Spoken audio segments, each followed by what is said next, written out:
Hello, welcome to Wargamer. I'm your host, Rob, and today we're going to be reviewing the new Armies of Renown for the Gloomspite Gitz Battle Tome that's been released in 2025. So some of you who are new to Age of Sigmar, or maybe returning to Age of Sigmar, might not be quite sure what an Army of Renown is. I know my friend Nathan isn't, so this one is dedicated to him, the true Loon King. So, what is an Army of Renown? Well, when you normally build an army in Age of Sigmar, like Gloomspite Gitz, you have battle traits, you have spells, enhancements, a bunch of different stuff, and you've obviously got access to all of the different army units inside of that army. An Army of Renown is exactly the same, but you have a limited number of units that you can take, and you get more specialized, in quotation marks, specialized abilities for those units. You lose the core battle traits, which is kind of the identity of how the army works, I guess, and sometimes you don't gain access to things like terrain and other things. But the hope, or at least maybe the dream with Armies of Renown, is that you are going to be able to more specialize your army. And Gloomspite Gitz is literally the perfect army book to do this with, because you have 4 different sub-factions, really. You've got an all squig list, you've got all goblins, you've got all spiders, and then you could go for all the new Gitmob if you wanted to. I guess there's 5. You could go for all trolls or Droggz. So really, there should be 5 of these, and they should really let you just like hyper-specialize into a single army. There's a little bit of a problem with this in that balance becomes a problem, because maybe using Droggz in just the normal army means that they should be, I don't know, 100 and whatever points, but they're a little bit better in their specialized army. Therefore, maybe they should be a few more points.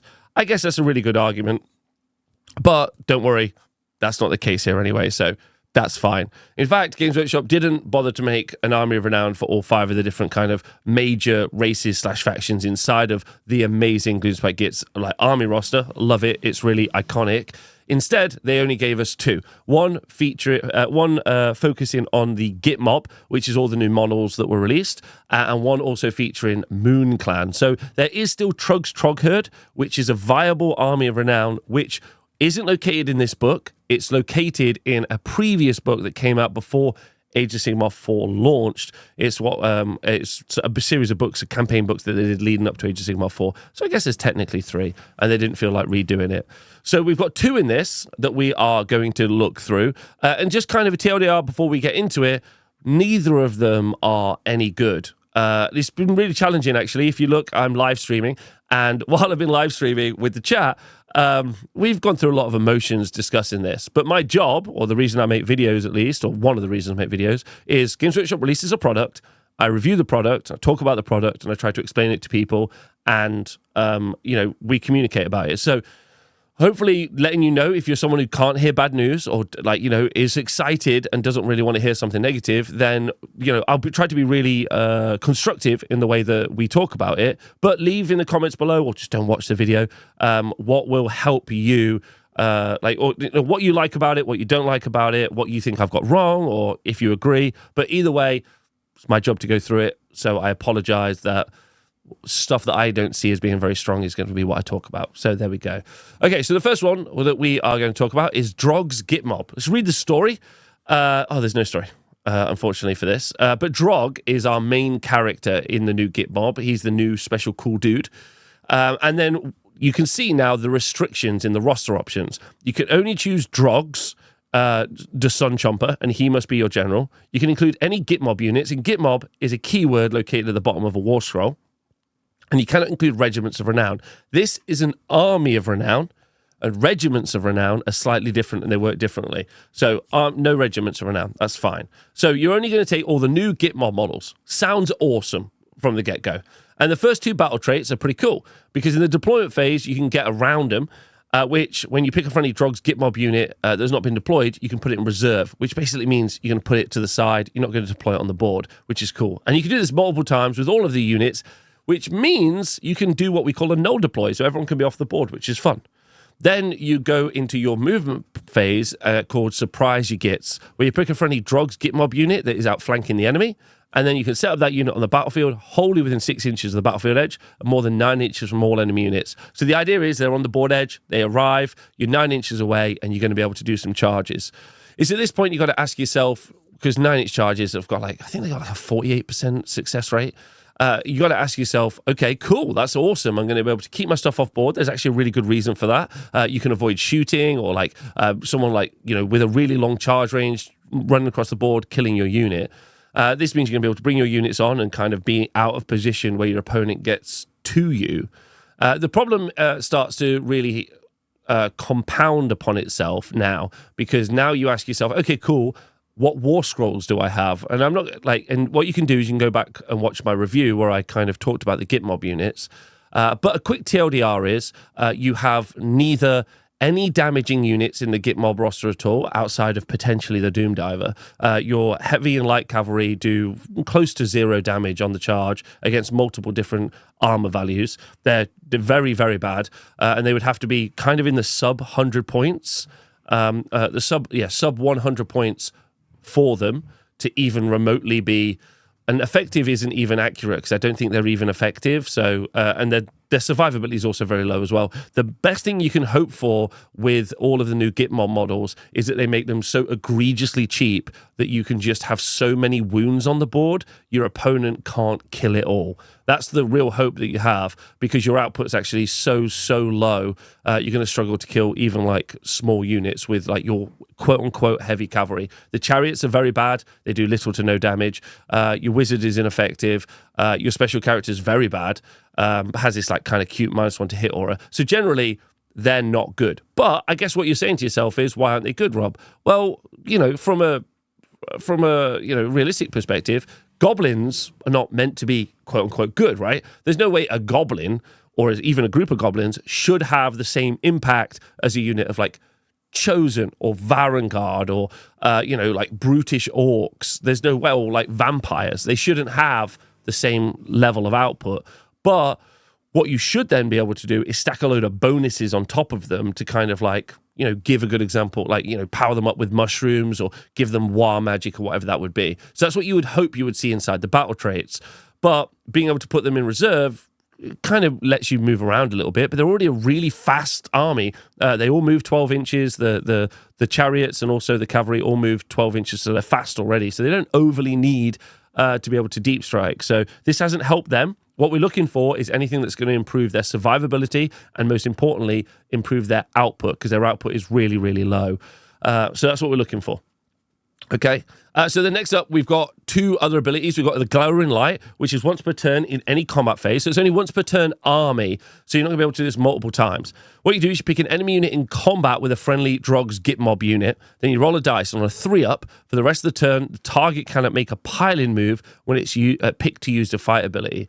So this is, I guess, trying to reduce the number of attacks coming in. So if you don't know how it works, you would declare a fight ability, you would pile in with all your models, and you would attack. But because you've got 3-inch attack range now in Age of Sigmar, the pile-in, I guess, could be kind of cool and kind of useful. You could pin the end of a unit and then on a 3-up make it so it can't like bring some of those models over. You can kind of trap, kind of like a Chinese finger trap, where you can kind of pin both ends.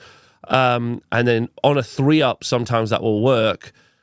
I just don't really see what the point of doing that would be, to be honest. But let me know in the comments if you do. And then on the other side of this, you've got another ability, Disfight's Not For Me, which once per turn in the enemy combat phase, you can pick a friendly Droggz Gitmob unit that is in combat with an enemy unit that charged this turn and is not in combat with any other units. You roll dice on a 4-up, the target can immediately use a retreat ability as if it were your movement phase. So you're going to take D3 mortal damage for using a retreat ability. You're only going to be able to do it half the time. This is if your opponent charges you and only charges you with 1 unit, so it's what we call a triple stipulation. And then your bonus for doing all of that is that you get to not be in a fight, which is nice. Not being hit is really, really good, but it doesn't overly help you do the thing that I talked about, which is do damage. It does, I guess, help with you with your survivability, but only really poorly, and only 1 unit, and you don't necessarily build like Death Star units with your Gitmob. As an example, like you don't have anything equivalent to 6 Varangard or 10 Blood Knights or something similar. You don't have like something you've invested tons and tons of points in where you're like, that's the unit that I occasionally, or 50% of the time, want to be able to make not be hit. Instead, you've got loads of pretty weak units, which hopefully are super, super, super, super cheap. Like 25 points or something. Okay, and then you got your heroic traits. You got 2 different heroic traits to choose from. The first one, so this is for your heroes. So your non-named heroes, your non-unique heroes, are going to be able to take heroic traits. The first one is Stick 'em and Run. Each time this unit uses a retreat ability or the careening destruction ability before moving this unit, you pick an enemy unit in combat with it, roll a dice on a 2-up, inflict an amount of mortal damage target on the target. So you're basically going to be able to do a little bit of extra mortal damage for your chariots, but you don't actually do a lot of mortal damage with that anyway. But this is nice. You can add on to it. Next up, you've got Plucky Git, which is probably the one you're going to take if you run this.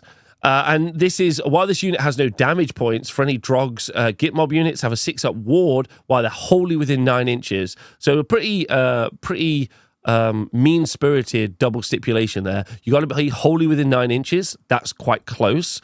And if you take any damage points at all, you get a 6-up ward. Now, a pretty nice thing is that if you do take damage on your hero who's equipped with this, then you can obviously use the rally command to potentially get like some health back, going straight back up and then giving you the ward. And to be fair, you do have a lot of health on some of your Gitmob units, like your cavalry. You can have quite a lot of wounds on a 4-up save with a 6-up ward. So I guess this does help with the survivability. So this does help with the thing that I wanted us to get help with. Then we've got 1 single spell from the spell lore, but it is an unlimited spell.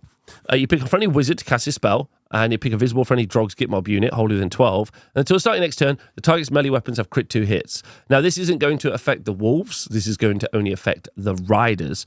And unfortunately, the stat profile for the cavalry or the riders for the Gitmob is not the strongest in the game. Now, this would be pretty fun on something like Boingrot Bound as an example, because they have a pretty solid stat profile. But if we just take a moment to just look, you can see that the Star Pack Cavalry have got 4 attacks per model, so a unit of 6 of those is going to have 24 attacks, 25 with the champion. And then having crit 2 hits is awesome, especially because they're going to be damaged too. But they then only wound on 5s and they have no rend. So actually, putting this into a stat calculator, they do almost no damage to your opponent. So while it sounds super fun, similar with the Snarfang Riders, you can get crit 2 hits on the stabbing stickers, and unit 10 is going to have 21 attacks with crit 2 hits, but you're hitting on a 4 and you're wounding on 5, so you don't have any rend and it's damage 1, so it's actually pretty low when it comes to output. So it's nice. They are trying to help you with output, but it's really failing because the War Scrolls themselves, like I said, are very, very weak. And then we have an artifact of power. This is going to go on your hero. You pick a point on the battlefield in the shooting phase, your shooting phase, within 9 inches of this unit. Each visible enemy unit within 3 inches of that point is the target. You roll D3 for the target on a 2+. You inflict an amount of mortal damage on the target equal to the roll. And that's not bad. Like, if you think about the Glare Face's Grin, the Stick 'em and Run, and some of the mortal damage you can do in the movement phase, you can kind of like sneakily build it up. And sometimes what you can, on paper, it sometimes doesn't necessarily translate. Like, a good example would be the burning that you get for Tzeentch, or the disease mechanic that you get from Nurgle. Sometimes on paper it doesn't seem as impactful as actually, if you start seeing all these mortal damages pick up and impact the game, that might genuinely kind of snowball.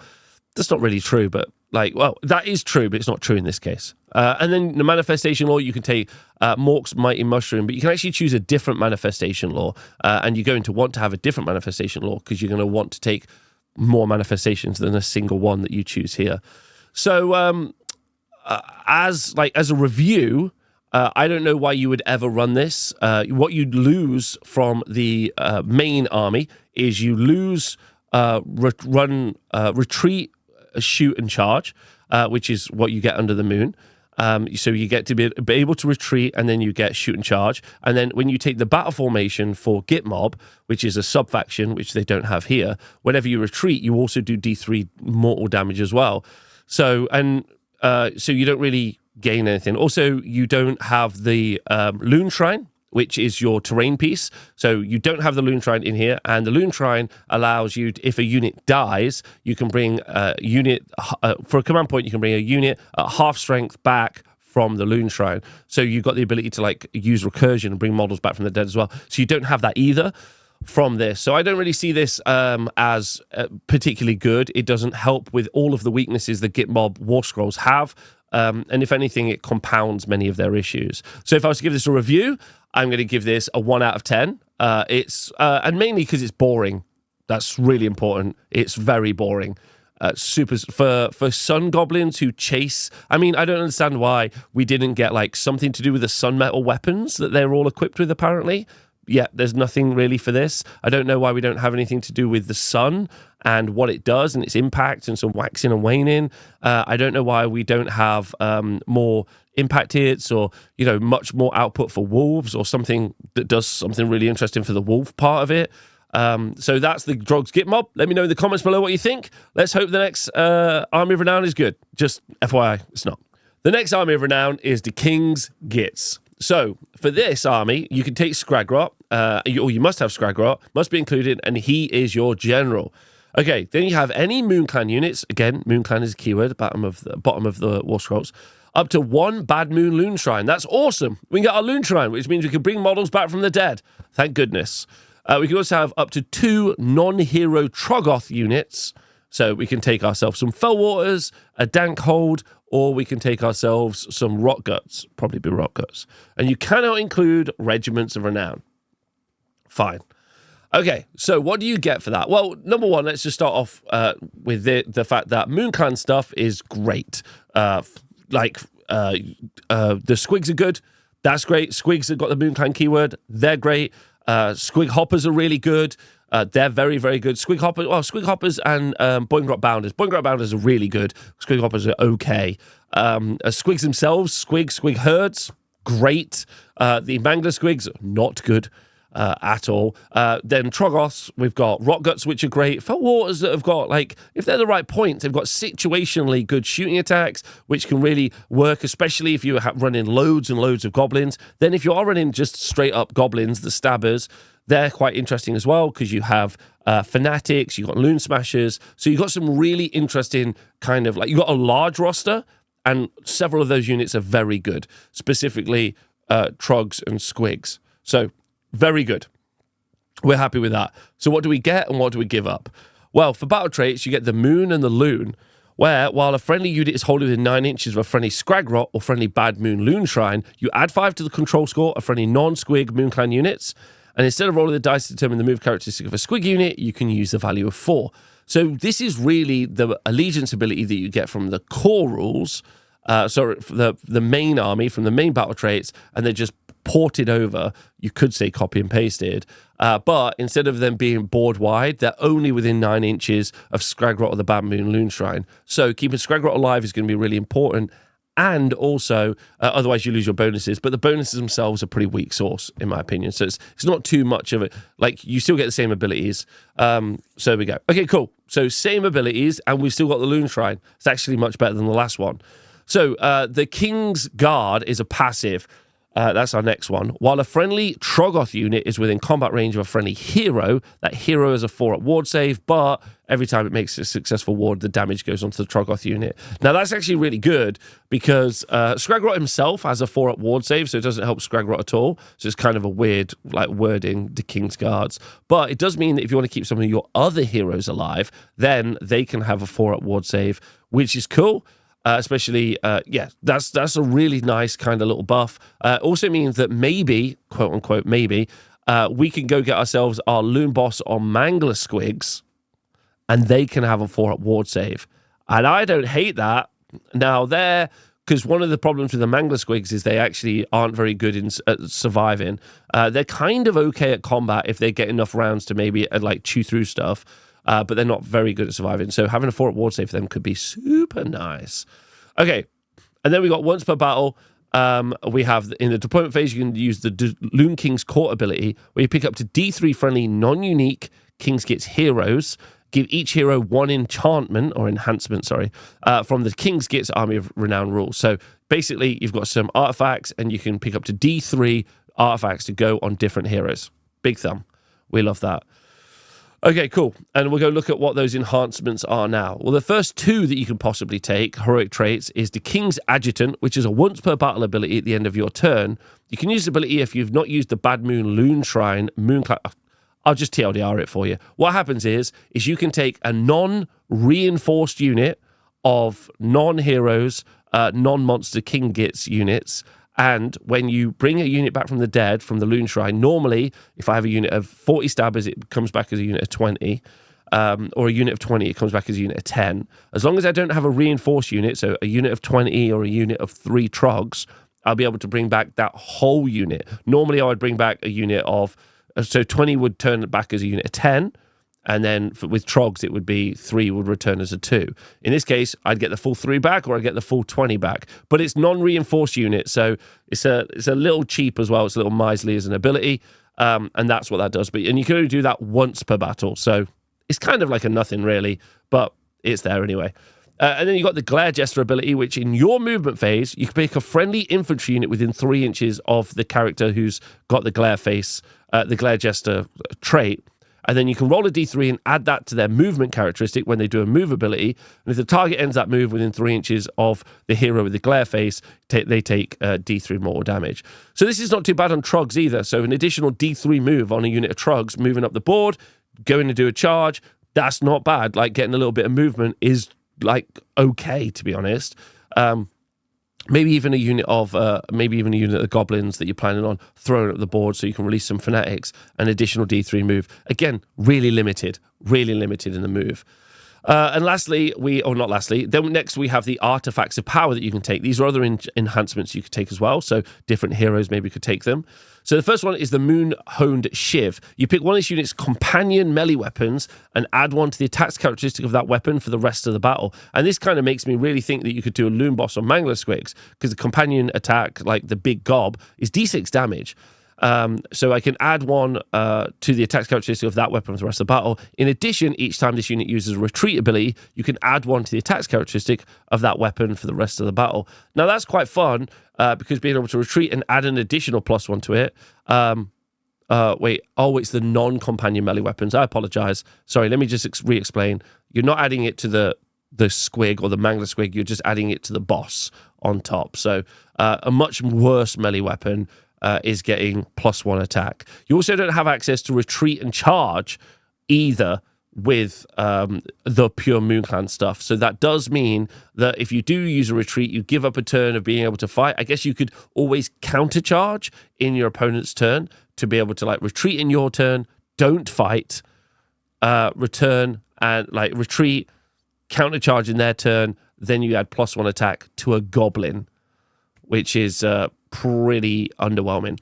Next up, you got the Loonstone Medallion, which is a passive. This unit has a 6-up ward save, and while this unit is contesting an objective that is not being contested by any friendly units, as a 5-up ward save. That's pretty nice, but obviously, if you're near some Droggz, you also can get a 4-up ward save. So it's a little bit like, it's not redundant, but I guess you're just adding a lot of ward saves potentially across the army. And the last one is the Whatnot of Prestige, which is done at the end of any turn.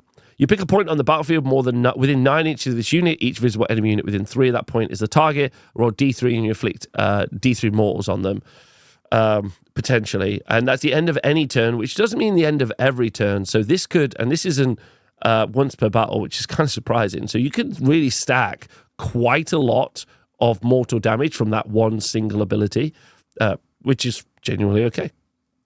Next up, we have the Spell Law.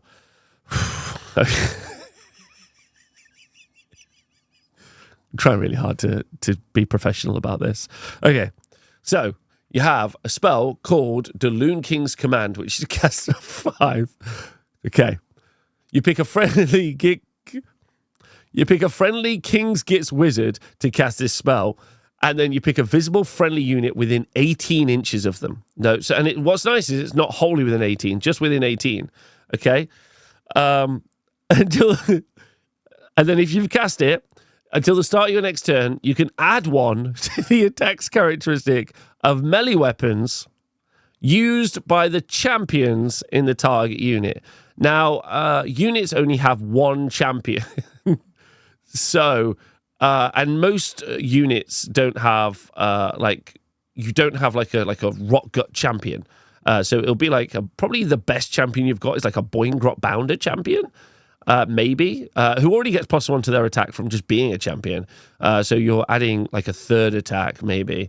In addition, though, because that's not all it does, it's not all it does. The target uses the rally command. You can make one additional roll of d6, so that takes you from 6 to 7, and then you can add one to the target's control score, which, if you combine that with the battle trait that you get by being near Scragrot, that is going to make you +6 to your control score, which is pretty fun. And then you add one to the target. Yes, that spell is also unlimited as well. So if you did have multiple units, you could cast this multiple times on different units to gain +1 attack on your champions.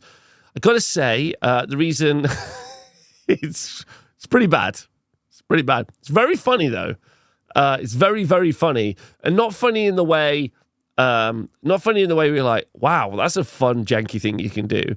It's funny in the way that, like, the game designer clearly has a very poor to maybe even like a moronic level of understanding of how the game works in any functional way, or even what people would want from a spell.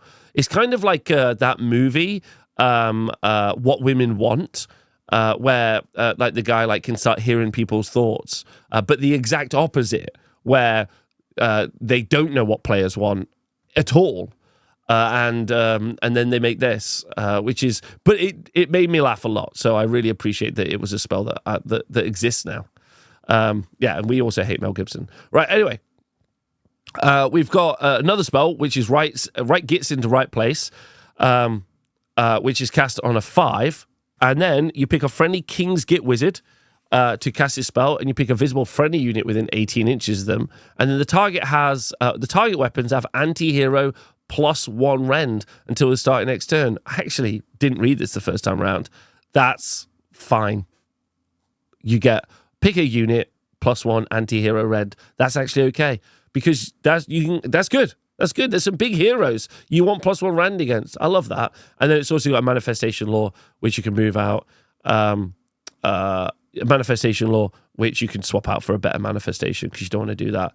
Okay, so also I think this would not work, because it lets you summon the Malevolent Moon, and the Malevolent Moon lets you be affected by the battle traits of that you get from the main army.